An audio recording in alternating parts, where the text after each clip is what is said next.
నమస్తే, welcome to SB news. Congress ప్రభుత్వ రైతు వ్యతిరేక విధానాల కారణంగా రైతులు ఆత్మహత్యలకు పాల్పడుతున్నారని, అలాంటి పరిస్థితుల్లో రైతాంగానికి అండగా నిలుస్తున్న బీఆర్ఎస్ పార్టీపై కాంగ్రెస్ నాయకులు అనవసర విమర్శలు చేయడం దురదృష్టకరమని మాజీ మంత్రి జోగు రామన్న మండిపడ్డారు. సిరికొండ మండలం పొన్న గ్రామానికి చెందిన రైతు పాండురంగ జొన్న పంట కొనుగోలు కాకపోవడంతో మనస్తాపానికి గురై ఆత్మహత్య చేసుకున్న నేపథ్యంలో బాధిత కుటుంబాన్ని పరామర్శించేందుకు మాజీ మంత్రి BRS working president KT Rama Rao వెళ్లారని తెలిపారు. ఈ పర్యటనను కాంగ్రెస్ నాయకులు రాజకీయ కోణంలో చూడడం, వక్రీకరించి మాట్లాడటం యావత్ రైతాంగాన్ని అవమానించే చర్యని విమర్శించారు. రైతుల సంక్షేమానికి బీఆర్ఎస్ పార్టీ ఎల్లప్పుడూ అండగా ఉంటుందని, కాంగ్రెస్ ప్రభుత్వం రైతుల పట్ల ముందుగా వ్యవహరిస్తే బీఆర్ఎస్ రైతుల పక్షాన పోరాటం కొనసాగిస్తుందని స్పష్టం చేశారు.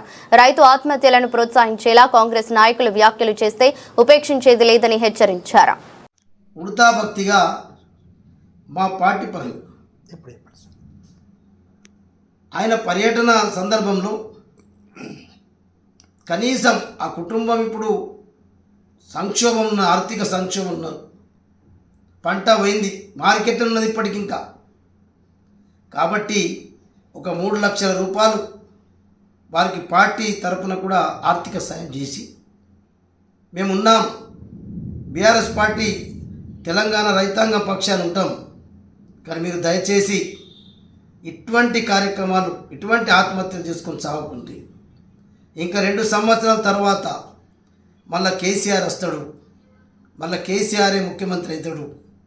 మీరు అనవసరమైనటువంటి మీ ప్రాణాలు తీసుకొని మీ కుటుంబంలో ఉన్నటువంటి సభ్యుల్ని, మీ పిల్లల్ని, మీ భార్యను మీరు బాధ పెట్టద్దు అనేటటువంటి చెప్పడానికి కొరకే వచ్చి అవే మాటలు పత్రికలు చెప్పిండ్రు. మరి అట్లా దానికి కూడా ఇది రాజకీయ లబ్ధి కొరకే పర్యటన అంటే మరి మీరెందుకు పరామర్శించలేదు? మరి మీరెందుకు వెళ్ళలేదు ఆ గ్రామానికి? మీరు మీ పార్టీ పక్షాన ఆర్థిక సాయం చేయొచ్చు కదా, మీ పార్టీ కార్యకర్తలు కదా ఆయన. ఆ ఊళ్ళోకి పోతే మాకు చెప్తున్నారు సార్, ఆయన కాంగ్రెస్ పార్టీ. ఏ పార్టీ అయినా కానీ రైతే కష్టపడి పంట పండించే రైతన్నకు ఇటువంటి ఆపదలో ఆదుకోవాలా, ఆపన్న అస్తమై ఉండాలని చెప్పే దాన్ని మనం ఆలోచించాలి. కాబట్టి ఇప్పటికైనా ఆదిలాబాద్ జిల్లా అభివృద్ధి గురించి 10 ఏళ్ళ గురించి చెప్పుదామంటే మేము మా జిల్లాలో ఆదిలాబాద్ ఉమ్మడి జిల్లా కావచ్చు, ఆదిలాబాద్ కొత్త జిల్లా కావచ్చు, శ్వేతపత్రం ఏమేం చేసినామనేది కూడా విడుదల చేస్తాం. దానికి మీరు ఈ సందర్భంలో ఏం చేసిండ్రు అని అంటే అది కరెక్ట్ కాదు, మానవత్వం కూడా కాదు. మీరు రైతులందరినీ అవమానపరచడం అవుతుంది, రైతులందరినీ అవహేళన చేసడం అవుతుంది. అంటే మీరు ఇట్లా ఆత్మహత్యలు చేసుకోండి అన్నట్టు ఇప్పటికీ అర్థమైంది.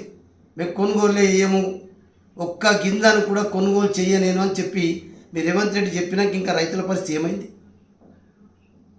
అదే చెప్పిండు. కాంగ్రెస్ పార్టీ కాళ్ళు మొక్కుడు బంద్ పెట్టుండి, ఇచ్చిన మాట నిలబెట్టుకోకపోతే కాలర్ బట్టి అడగలని చెప్పిండు.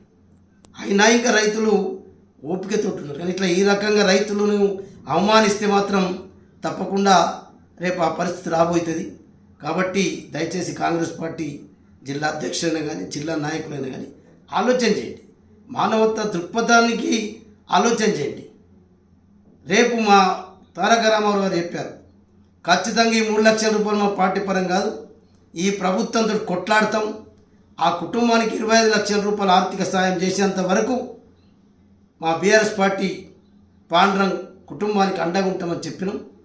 దాన్ని మీరు తీసుకోండి. మీరు పౌరుషంతో నిజంగానే కాంగ్రెస్ పార్టీ కార్యకర్త పాపం వాళ్ళు వచ్చి బీఆర్ఎస్లో ఏమి ఇప్పియాలా, మేమే ఇప్పిస్తామని చెప్పి జిల్లా పార్టీ అధ్యక్షులుగా నువ్వు మీ ముఖ్యమంత్రి దగ్గర కూర్చొని 25 లక్షల రూపాయలు ఎక్స్గ్రేషియా ప్రకటించి తీసుకొచ్చి నీ చేతుల మీద చెక్ ఇచ్చాయి. అప్పుడు నిన్ను అభినందిస్తాం మేము కూడా. ఎస్ పాపం కాంగ్రెస్ పార్టీ జిల్లా అధ్యక్షులు, కాంగ్రెస్ పార్టీ జిల్లా నాయకులు కూడా వాళ్ళకు కూడా కొంత మానవత్వం ఉన్నది, మానవ కోణంలో ఆలోచించని చెప్పి కనీసం మా కేటీఆర్ చచ్చిపోయిన తర్వాత వాళ్ళకు కొద్దిగా జ్ఞానం కలిగింది అనేది అప్పుడు మేము మాట్లాడుతాం. అందుకొరికే దయచేసి ఇటువంటి సమయంలో మీరు ఆపదలు ఉన్నటువంటి వాళ్లకు ధైర్యాన్ని ఇవ్వండి, సానుభూతిని తెలపండి. పిల్లల చదువు గురించి ఆలోచిద్దాం, ఆ పిల్లలకు మనం అందరం కలిసి ఏం చేయగలుగుతుందో ఆలోచిస్తే బాగుంటుందని చెప్పి నేను జిల్లా కాంగ్రెస్ పార్టీ నాయకులకు, జిల్లా పార్టీ అధ్యక్షులకు తెలియజేస్తాను.